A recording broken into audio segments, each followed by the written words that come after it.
What's up, everybody? Welcome to another episode of Turn the Jets Live. I'm your host, Steven Dance, joined by my co-host, Steven Russo. We have a very special recurring guest, the man who made all this possible, our boss man, Joe Caporoso. Joe, what's up? Steven, what's up? What is up? I'm happy to be back. I'm trying to remember what we were talking about the last time I was on, and if we were more optimistic or happier than we were this time now. I can't remember, but I'm assuming we were happier than we were right now. Exactly. It was before the season, and I was actually calling you out, Joe, on your newfound optimism, which is different. But here we are. 3-10. I don't want to dwell too much on what was the Saints game. We can rehash that all night, but we don't have to do that. But Joe, at the same time, I know you just did a Badlands, which was I really enjoyed this morning listening to that with you and Connor, kind of going 30 minutes on Zach Wilson. So if I could ask you to kind of expand on that a little bit, but just really simple. If I were to ask you one thing that has you encouraged about Zach Wilson going into next year, but one thing that also has you worried, what would you say your answer would be? I mean, worried is the consistency of the misses in the short to intermediate game. There's every single game there is 2 or 3 throws that everyone understandably at this point kind of rallies around as being like, how could this guy miss this throw every week? He one hop the swing past to Berrios. He misses that one in the flat to Griffin last week. There were other misses as well. He also hasn't been able to stack positive games. So I think a lot of us thought after the Tennessee game, he'd come out and take advantage of an okay, at best, Atlanta defense. And that was a step back. Then he gets hurt. I thought was good against Philadelphia, better than he got credit for. And then the Saints game, even with all the horrible context around it, with how bad the supporting cast was a step back.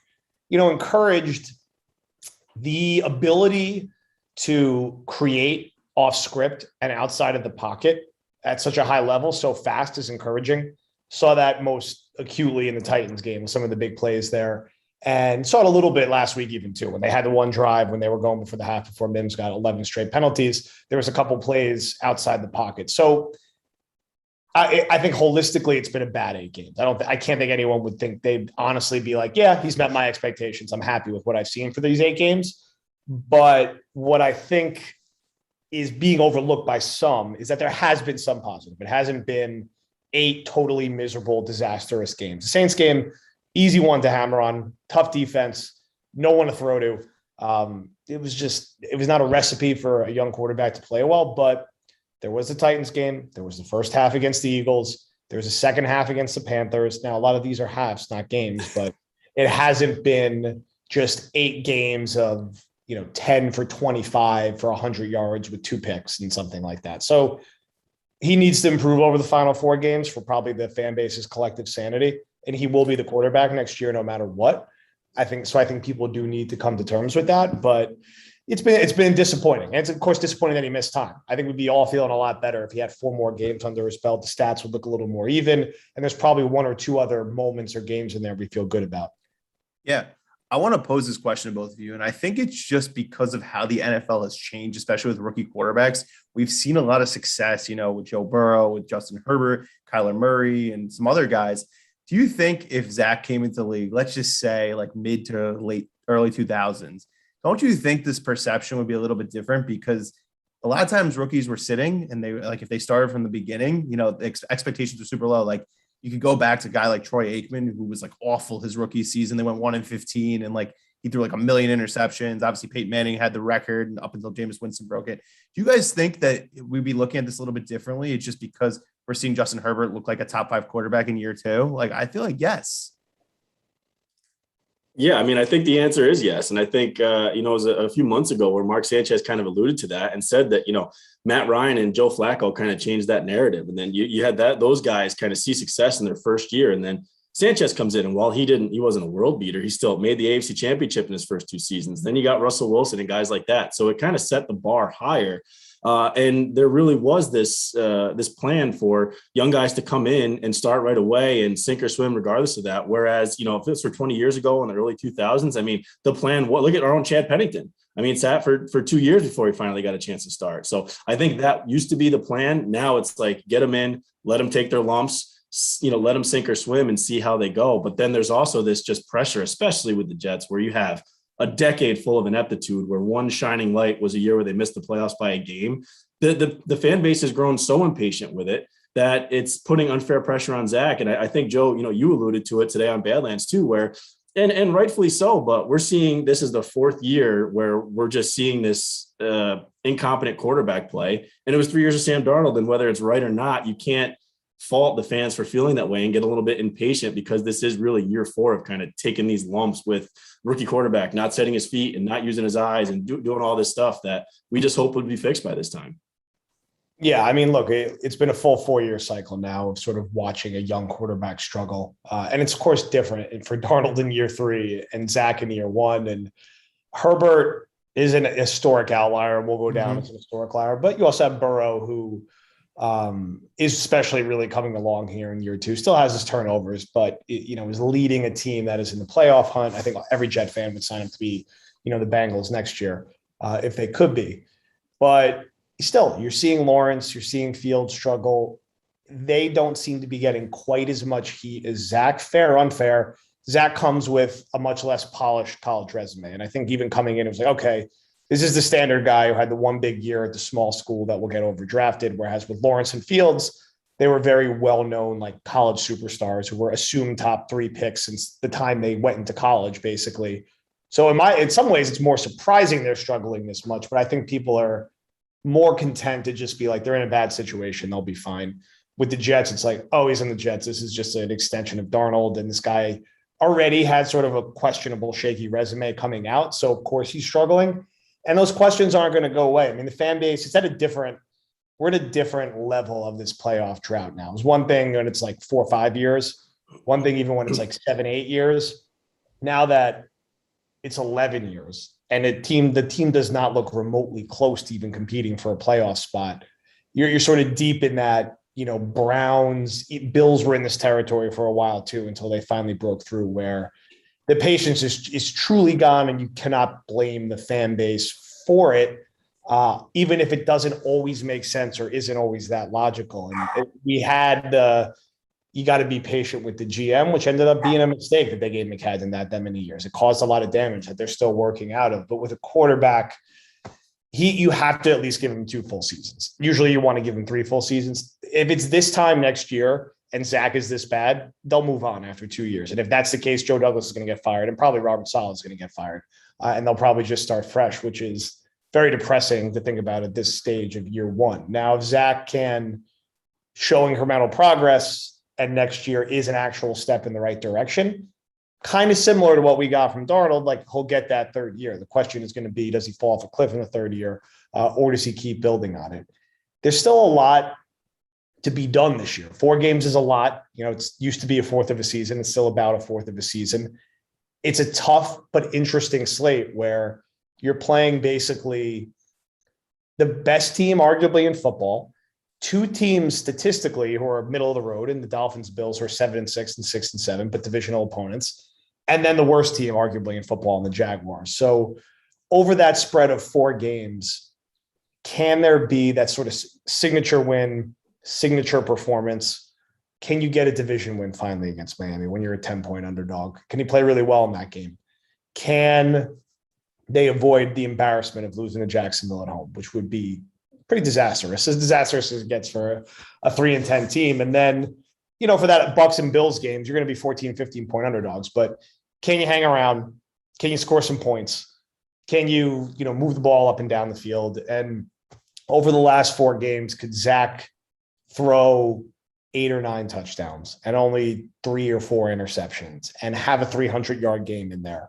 That type of movement, I think, changes this narrative a lot. I think it's particularly raw right now because that Saints game was just such an ugly game overall, not just for Zach, but for the entire team. And I think for fans, after how long this wait has been and after this offseason, to watch a December game, totally empty stadium, playing a team that is really beat up and is not what they used to be, and seeing, Montgomery dropping passes and P. Ryan playing running back and the quarterback missing passes while the defense is just kind of like laying down and dying in the second half. It was felt like a very Gase era, Kotite era game. And I think that frustration bubbled over. And it's a shame because, they found a way to come back and beat the Texans.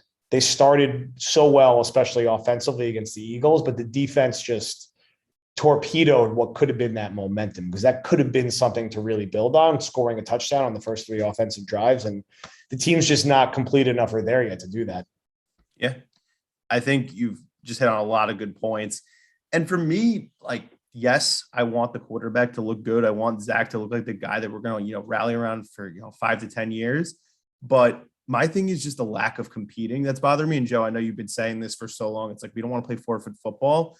And I know I made a comparison that people didn't like, saying that, like, look at the Ravens, they have a lot of injuries. If it's like, yeah, like, we're not as talented as them, even like when we were healthy, like how they are now. But it's like, you could still put effort. Coaching that plays a lot into it. I don't think the Patriots have the most talented roster. They have some good players, but I don't think their skill position players are like significantly better than the Jets when the Jets are healthy. Because obviously we don't have Moore or Corey Davis right now, but it's like, you have to show some fight. And Joe, I know you were concerned when you went to the Pats game in New England because you felt like it was just dead. Are you still worried about Salah? Like, do you feel like, he may not be the guy? To me, I'm like, give him a little more time. I think he has the right mentality, and people inside the building, like, if you talk to anyone, everyone likes him. Everyone respects him. It doesn't seem like he's like, there's a locker room issue. I just think they need more talent. And we all know that. And Joe Douglas is going to spend money because they have a lot of cap space. It's going up. And Woody's going to be like, you need to spend money because we cannot have a crappy team on the field. Yeah, I mean, look, the jury is still going to be out on Salah. I think, again, he will get a full second year, and he'll probably bring back his full staff for the most part. I don't expect, to fire Ulbrich or maybe make a couple minor tweaks, but it's going to be interesting to see if they can avoid being non-competitive in year 2. Can they go 8-9? Can they hang around most of these games? I think there's going to be question, marks about him until they could really string together a few weeks of maybe not winning games, but of being competitive. And it's tough when, fair or unfair, when you come from a defensive background and you have the worst defense in the NFL and an historically bad defense. And a lot of that is talent. Some of that is being stubborn with the scheme. It's a mix of different factors. I think it's been I think some of the game management stuff has improved, which is encouraging. I think he picked a good offensive coordinator, which is very encouraging. The lack of competitiveness, but especially on the defensive side of the football, is concerning. And it's concerning, like Zach is concerning. It doesn't mean that he's going to get fired in 2 weeks. Doesn't mean he's going to get fired after the season, even if they lose every game by 20 points. But he'll go into next season likely on a hotter seat than anybody expected, right? I think you would have said that no matter what, this guy has at least 3 full years. Now, if the Jets are 3-10 at this time next year, and it's a comparable team, I think a full reset would be on the table, which is disappointing because now it's almost like everything is moved back to a year where you were kind of hoping this year could be the 7-10 signs of heading in the right direction season. And then you could really take a leap next year. Whereas this year is probably going like 4-13. And now you're hoping just to get to 7-10 next year, which really isn't good enough, but would likely buy everyone another year to get over the top. Because at a certain point, it's like, how many 3 or 4 year rebuilds do we really need to work through here? Either you're ultimately going to be the guys or you aren't the guys. And you still got a lot to prove, just like Wilson has a lot to prove, just like Joe Douglas has a lot to prove. All 3 of these guys, I don't think anyone should be out on them. I also don't think anyone should be sold on them that they are 100% the answers. And the only one I see that with is Douglas, where I think I can't consent or agree that he's been stellar or good at his job or great. Like, that's not the answer yet. I'm not saying he's been terrible. I'm not saying he's McCagnon or Idzik, but it's an incomplete grade. And it is an oversimplification, but at a certain point, you still are what your record says you are. And if they are 3-10 at this time next year, they should have no problem firing him because, I mean, how many years does it take at a certain point? Yeah, no, I have all good points. You're not wrong. I mean, when it comes to Douglas, I think a lot of the quote unquote grading gets muddied a little bit because of the reputation that he has and how he's thought of in league circles. But if you were going to give him a grade, he's been okay. He's made some good moves. He's made some not so good moves. He's also left moves on the table and just not done anything that I think a lot of people are rightfully so upset about. When you think about Salah, I'm still a believer, and Joe, I think you're absolutely right. And he gets, again, he gets a longer leash than Adam Gase does, simply because he's a rookie head coach. We knew what Adam Gase was for 3 years in Miami. So we were all upset when that hire was made simply because we knew what it was. I think the one thing that really it does concern me, but I think that everything about Robert Saleh says he's self-reflective enough to correct this, is what Joe pointed out, was that he's stubborn with his defensive scheme. And that's something that we did see from Adam Gase, where he didn't care who he had because he thought his system trumped the talent, and he would continuously try to fit square pegs in round holes. You're kind of seeing that with Saleh here. And I think his reluctance to insert himself in the defensive meetings and defensive schemes, and we don't know what's happened. We're not there, but it seems like he still hasn't. Hopefully he takes a long look in the mirror after this season and course corrects. And that'll tell us a lot about who he is as a person, who he is as a coach. So the jury's still out, but I think, Joe hit the nail on the head there with if this team looks exactly like it does right now, a year from now, we're in for a whole different story. But Joe, I'll move on to the next question, man. I know you kind of mentioned it, that none of us wanted to be at this point here in this season. We hope that Steven makes jokes about it, be in the hunt graphic, at least more competitive than we were. But we do have to kind of fast forward to looking at the offseason now. So as we look at it, and I know you're not, Connor, when it comes to players, but if we were to look at the 2022 Jets plan and you take your highest needs for this entire roster, how would you kind of allocate what you go aggressively after in free agency versus where you kind of allocate those positions with the first 4 picks that we should hope fall in that 40 to 45 range? What I'm guessing the approach is going to be, and generally actually what I think it should be too, is I think in free agency, you aggressively attack tight end. You would attack the secondary and adding some veterans there.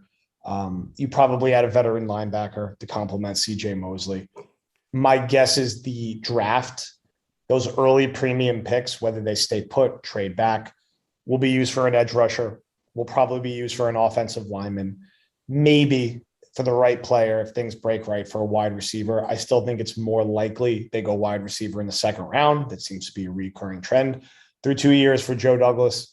And I think those high second round picks is where that's where maybe you see receiver or corner to further round things out. I think day 3, more depth, more competition at tight end, more depth, more competition on the offensive line.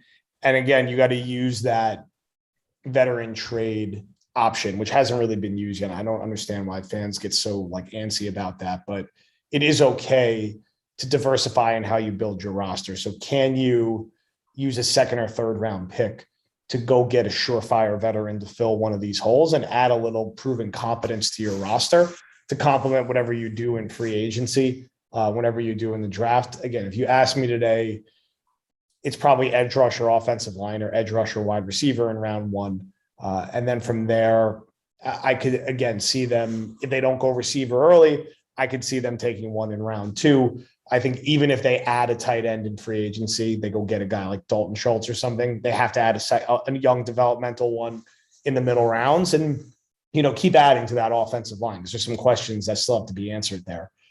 Is Morgan Moses going to come back? What do they get out of Mekhi Becton next year? What is the answer long-term at right guard? What's going to happen with Connor McGovern? I know there's a lot of variance of opinions on him, and, is he coming back or not? There's a lot of question marks there still. And defensively, you kind of need everything still in some ways. You need more on the edge, even if and when Carl Lawson's back. He'll be back, but it's going to take time for him to get back to himself. And they need two new safeties ultimately. I don't think anyone on the roster is really the guy right now. So they're going to have to do a lot. You can't just do that all through the draft. You have to take some swings in free agency. I don't have a perfect name on the trade market, but guys will come available, and you got to seek out what those options could be. As much as I hated Maccagnan's tenure, the trade for Brandon Marshall was a good trade. Even if it didn't work out in 2016, getting him for a 5th rounder and getting the best receiver a Jets season has ever had, it was worth it. You would do that trade 10 out of 10 times. So if you could find something like that helps Zach Wilson so much, because Joe Douglas needs Zach Wilson to be good next year. Because if he's not, and Zach Wilson isn't the guy, then Joe Douglas is gone. That's his entire legacy. He was the 2nd overall pick.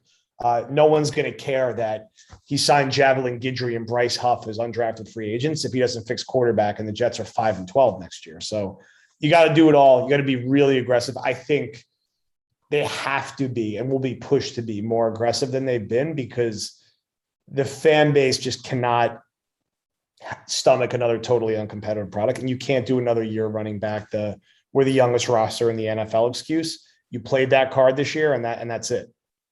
Yeah. I'm sorry. Go ahead, Steven. No, I was just going to say, you've already used that card, but Steven, you go. No, I think, we've all been pretty vocal about now's the time, and this is the offseason, to really marry those two philosophies that, typical GMs have, either, go aggressive in free agency or build through the draft. And I think Joe Douglas has to show, and Woody Johnson will have to show, that he's got to open up the checkbook a little bit and go aggressively. And Joe, you mentioned McKagan, but as bad as it was, at least he took some swings. So you mentioned Brandon Marshall. I mean, even the trade for Kelechi Osemele was a good one when he made it. He needed to rebuild that offensive line. So at least he took that swing. It didn't work out, but do those types of things. You have so much draft capital. You have the money to spend. You got to take those swings when they come available, because this it's going to be a make or break moment in 22 for Joe Douglas. Yeah, definitely. So Joe, I think we have to transition to one of the more polarizing players on the team right now. It was the man that everyone was arguing about. It looks like Joe just doesn't want to talk about this guy, but Denzel Mims. And our guy. I think it's perfectly safe to say that this experiment, the plug needs to be pulled. It's just, we were all clamoring for him playing time. We're like, he's big, he's a second rounder, he's fast, but it just seems like he doesn't know how to be a professional football player. He's getting boneheaded penalties. He's not making any opportunity. He's not making anything with his opportunities. What do you have, that one catch against Carolina, and everyone's like, oh, he needs to be starting. Joe, are you done with him? Do you think we need to ship him off for like a 6th round pick in the offseason? I'm just done with him. As someone who defended him for a very long time. I don't know if you'd even get a 6th round pick back for him at this point. I defended him too. Look, I really liked what I saw from him his rookie year. I mean, you go back and watch the tape from the Patriots game with Flacco, the Chargers game with Flacco. He played pretty well, and he had some nice moments. And there was every reason to be encouraged by him going into year 2.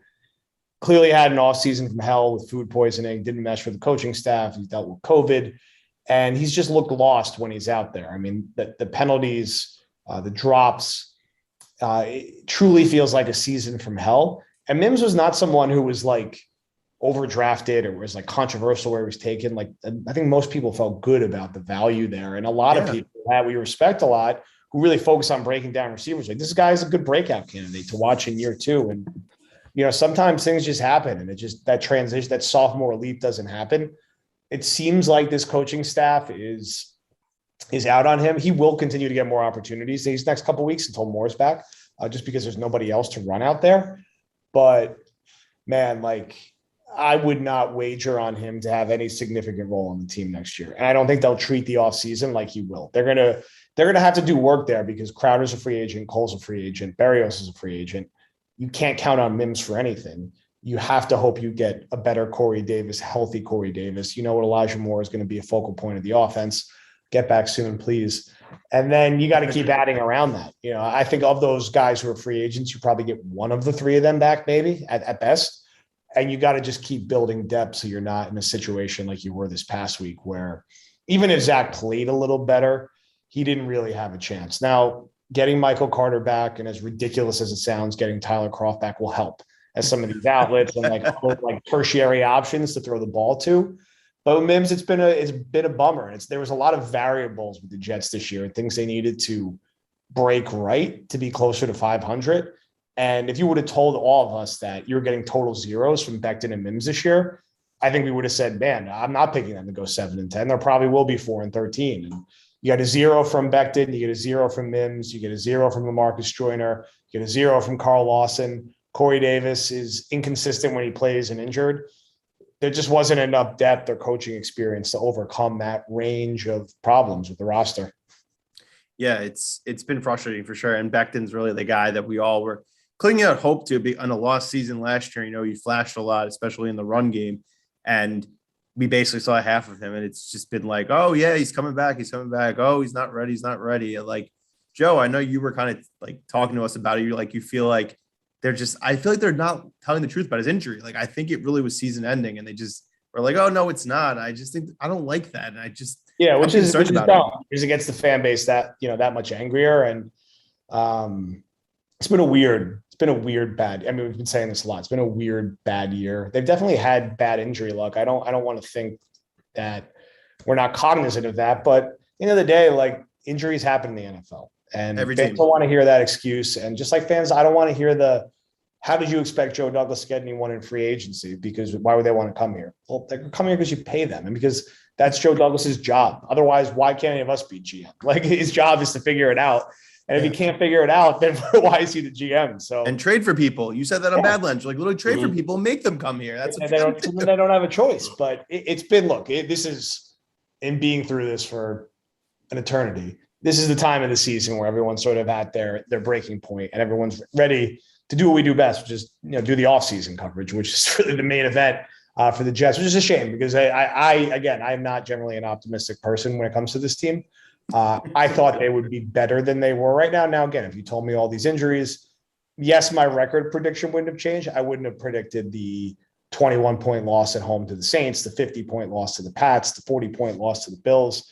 That's what's been disappointing. And Zach's been a little underwhelming, or underwhelming. And that's what really is driving fans, crazy, a little crazy, I think, right now, which is normal this time of year for them.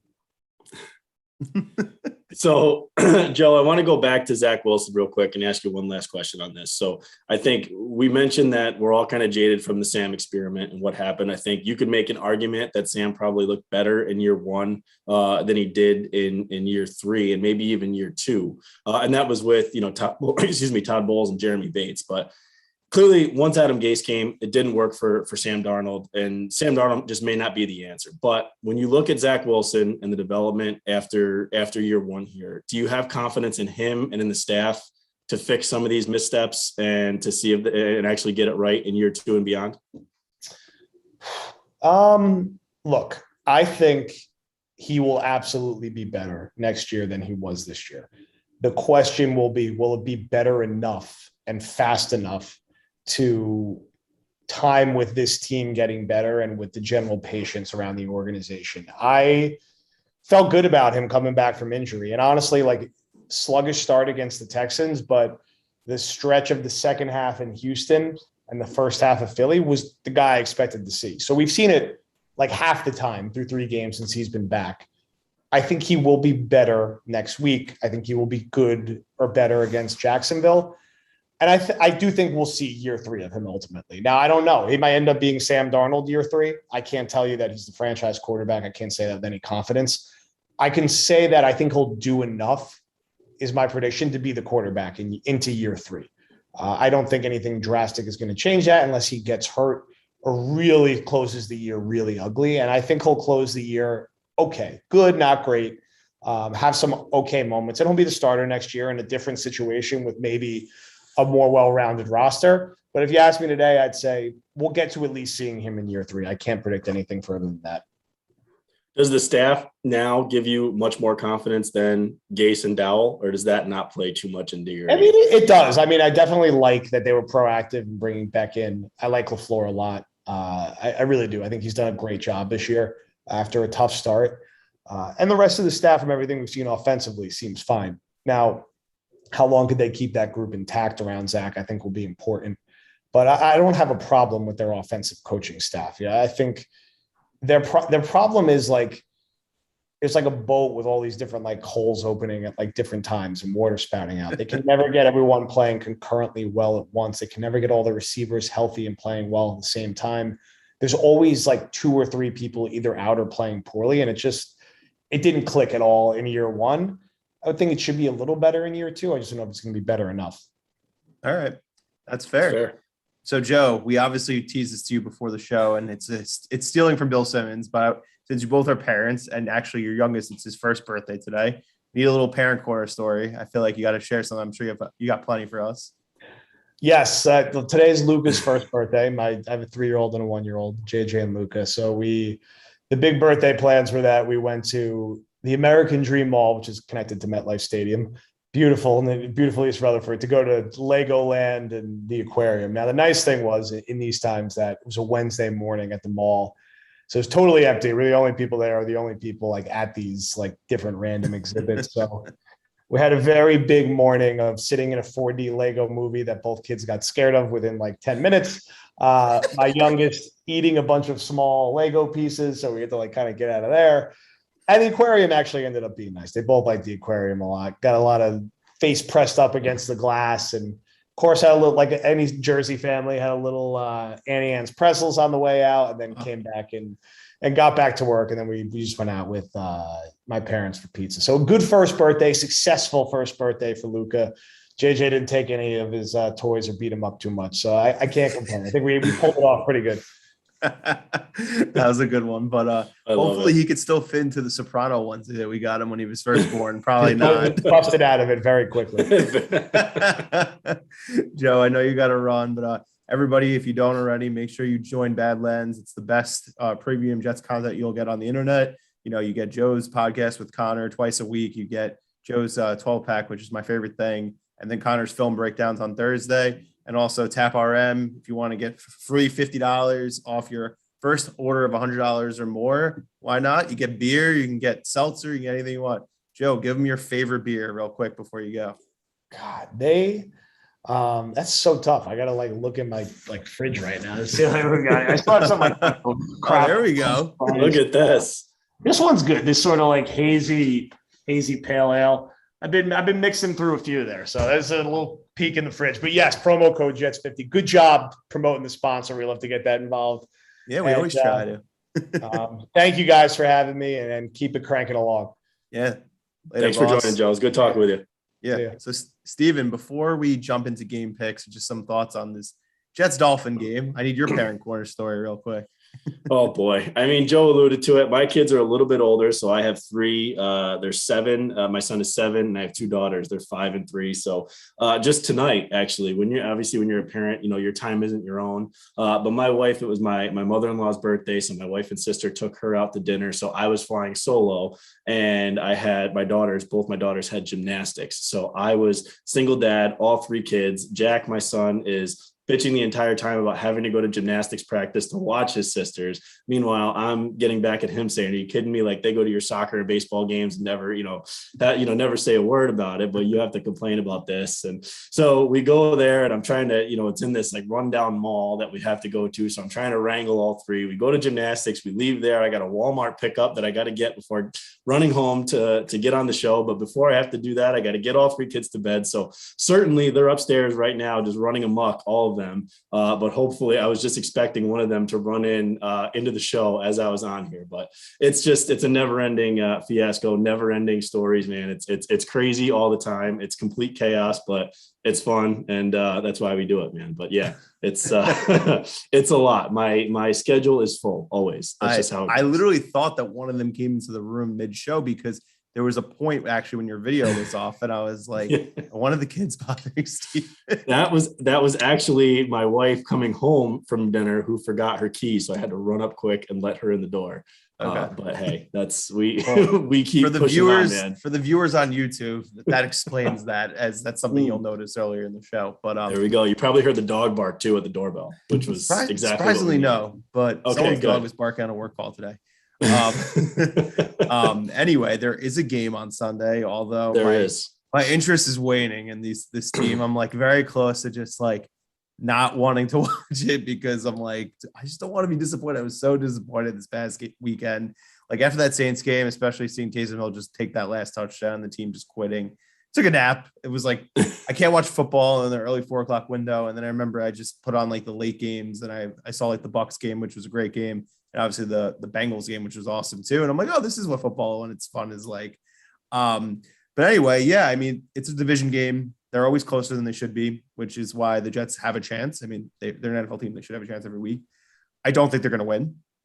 I think Miami's been a very hot team, which could be, they're due to actually lose, since they've won so many games in a row, obviously after a 1-7 start.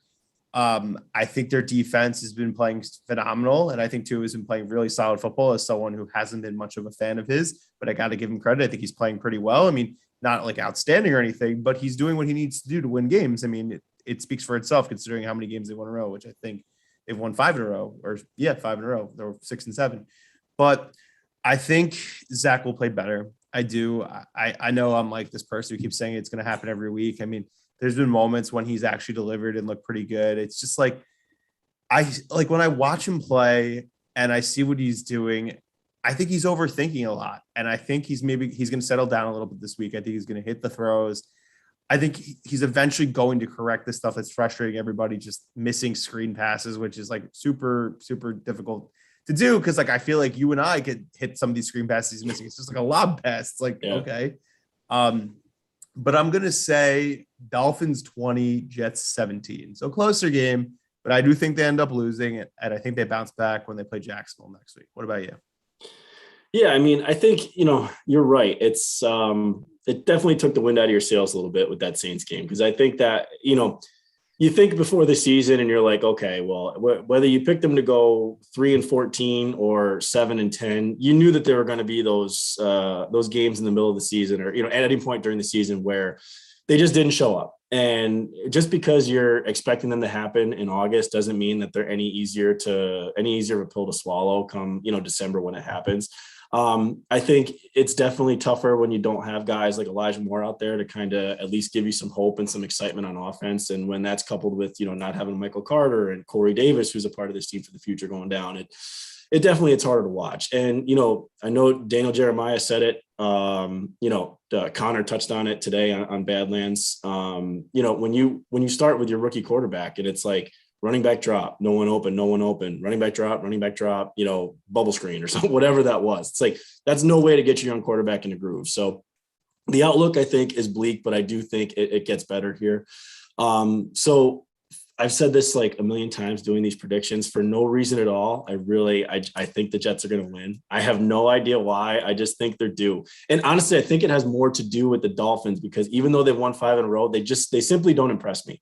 And I don't think, like the Saints last week, you look at them, well, they can do on offense, they could do one thing really well, which is run the ball, especially with, 3-fingered Taysom Hill back there. And that goes, as simple as it sounds, that goes right against the Jets' weakness, which is defending the run. The Dolphins offense just simply doesn't impress me that much. And I just don't think they have it to where they can fully take advantage of how bad this Jets defense is. I may be 100% wrong, but I'm going to say the Jets go down to Miami and they win this game 21-17. I think the return of Michael Carter is big. I think Zach bounces back. And I think you see the Jets get a division win on the road, 21-17 at Miami.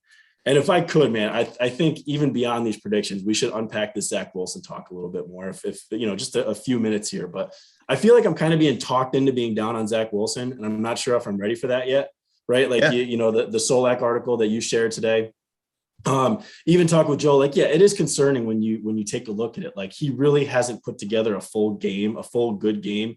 Even Philadelphia, probably his best game, wasn't a full good game. It was a really good half and an okay second half.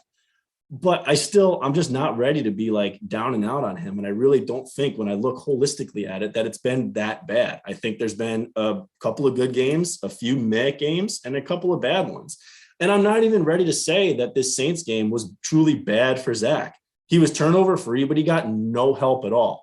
Keelan Cole, as big of a supporter as I've been, he was asleep for that entire game. Jamison Crowder offered no help. They're trotting out DJ Montgomery, who had like 4 drops in a row at the end there. Denzel Mims, as you guys mentioned earlier in the show, is non-existent. Ty Johnson dropped every pass thrown to him. I mean, what is the kid supposed to do? So while I don't want to make excuses and say, well, the talent surrounding him, blah, blah, blah, we've seen that movie before.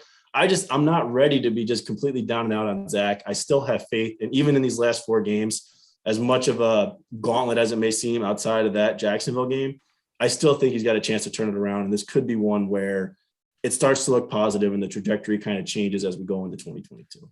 That's my piece. Yeah. I mean, as someone who was like really excited about him and like was just ready and felt like he was going to be really pretty successful as a rookie, not saying he's going to light the world on fire, but like, I've been disappointed. I'm not saying like he hasn't been good. Like, he's had a few moments which have been exciting. I mean, when you see him throw the ball, you could see he has a crazy arm, like one of the strongest arms a Jets quarterback has ever had that I can remember. I mean, Gino had a very good arm, but like Fitz was not really an arm guy. Sam had an okay arm, I guess. Chad had no arm, and like that's as far as I can remember, just like off the top of my head. And I mean, it seems like a lot of mental. It seems like his footwork, he's thinking too much. And I think over time that'll change.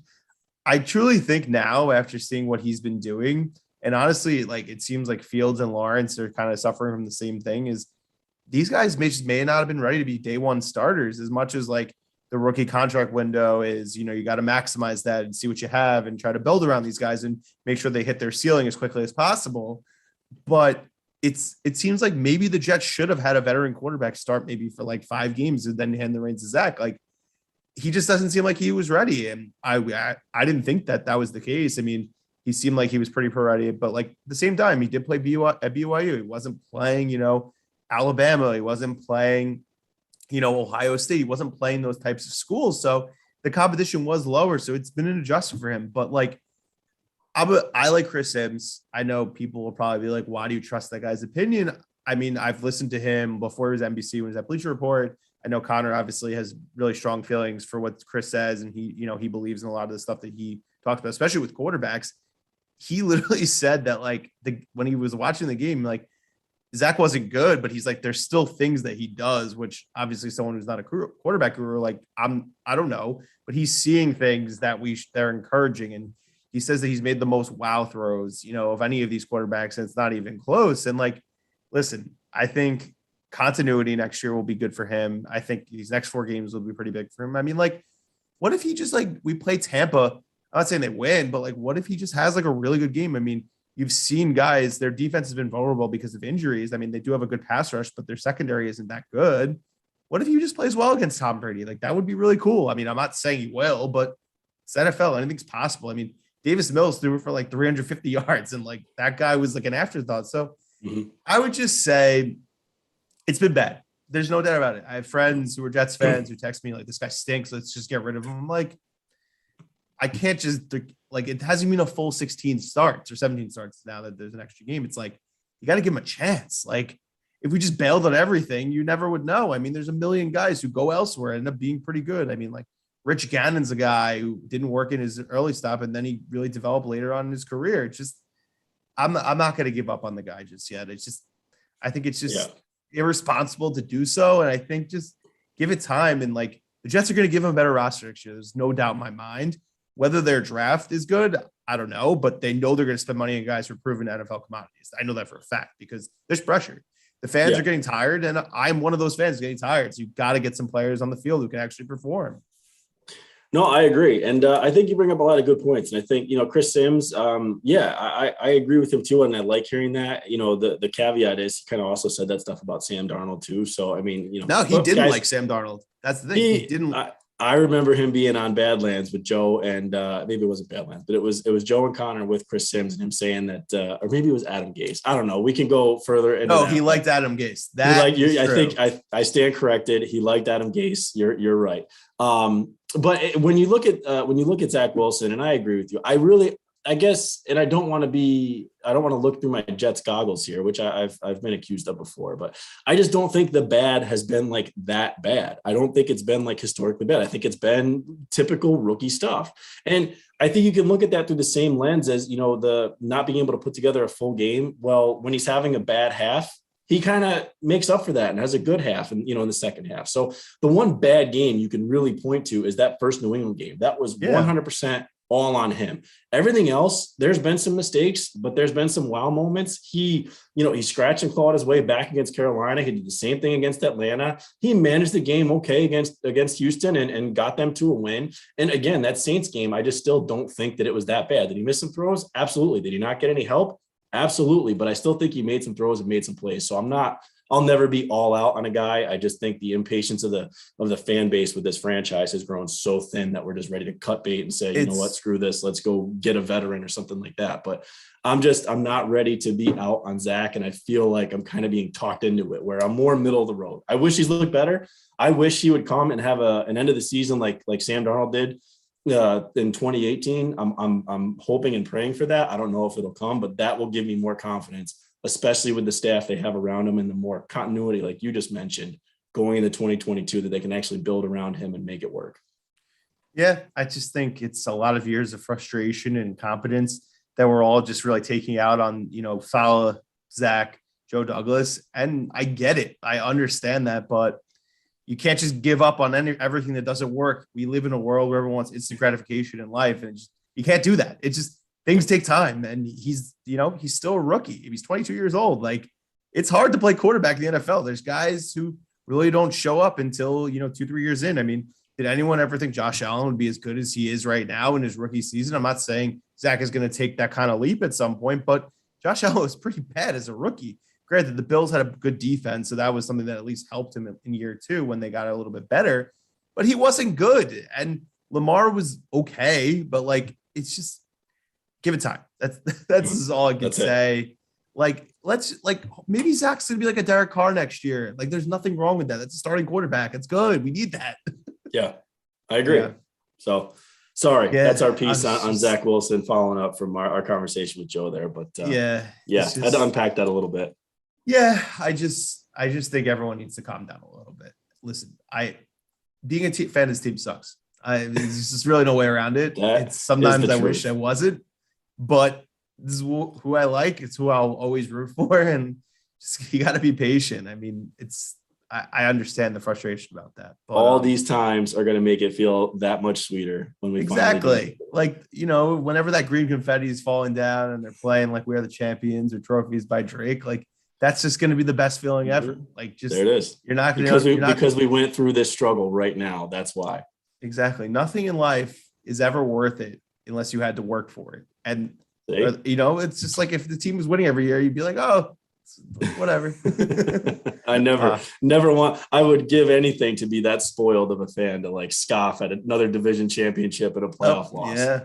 When the Jets win the AFC, oh my gosh, the city would explode. But yeah, we appreciate everybody who's been tuning in. Obviously, it's been, I guess, 32 episodes now, which is crazy. Don't forget to subscribe to our YouTube channel, youtube.com/TurnTheJetsTV. Don't forget to subscribe to our podcast feed for our show, Will's TOJ pod, and the draft season pod, which is definitely going to be heating up a lot. The guys are cranking out good content, getting you to know the guys you need to know who could be potential targets for the Jets in the draft next year. I think you guys will definitely enjoy the stuff from the 4 guys. It's been fun. And we appreciate everybody. We will be taking a little bit of a break once the season concludes. But we know we will always be back for you guys. It's been such a fun experience for Steven and I, and we really